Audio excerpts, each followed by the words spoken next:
Chicken fry করার 10 মিনিটের মাথায় চিকেন ফ্রাইটা নেতিয়ে যায়, আর এরকম হবে না। এই রেসিপিটা যদি ফলো করেন তাহলে চলেন চলে যাই। এখানে আমি চিকেন নিয়ে নিয়েছি, দেখতে পাচ্ছেন এগুলোর মাঝখানে আমি একটা কেটে নিয়েছি যাতে মশলা ভালো মতো ঢুকতে পারে ভেতরে। এরপর এখানে আমি আদা রসুনের পেস্ট, হলুদ মরিচের গুঁড়া এবং পরিমাপ মতো লবণ দিয়ে দিচ্ছি। তো এরপরে এগুলোকে আমি হাত দিয়ে খুব ভালো মতো মিক্স করে নিব। দেখতে পাচ্ছেন এখানে যে আমি কেটে নিয়েছিলাম চিকেনগুলোকে মাঝখান থেকে, সেগুলোর ভেতরে আমি হাত দিয়ে খুব ভালো মতো মশলা ঢুকিয়ে দেওয়ার চেষ্টা করব।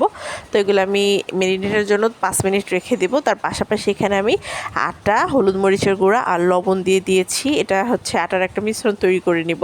চামচ দিয়ে খুব ভালো মতো আমি মিক্স করে নিব। তো এরপরে আমি একটি হাঁড়িতে তেল গরম দিব।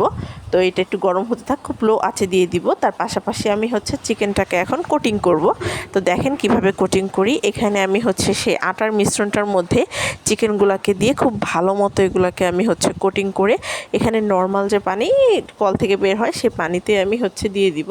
তো এখানে একটা কথা বলবো যে কেউ এই পানিতে দেওয়ার পরে হাইস্ট 2 মিনিট, এর বেশি কেউ রাখবেন না, তাহলে কিন্তু এই পুরাটা ভালো হবে না, ক্রিস্পি হবে না। জাস্ট 1 থেকে 2 মিনিটের মতো রাখবেন। এরপরে দেখছেন আমার হাঁড়ির তেলটা গরম হয়ে গিয়েছে।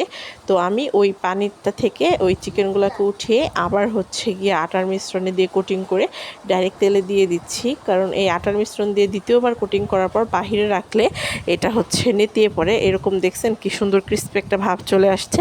আর হ্যাঁ, আমার এই ভিডিওটা যদি আপনাদের ভালো লাগে থাকে তাহলে এরকম ভালো ভালো ভিডিও পেতে আমার চ্যানেলটাকে মাস্ট সাবস্ক্রাইব করে দিবেন। সবাইকে ধন্যবাদ।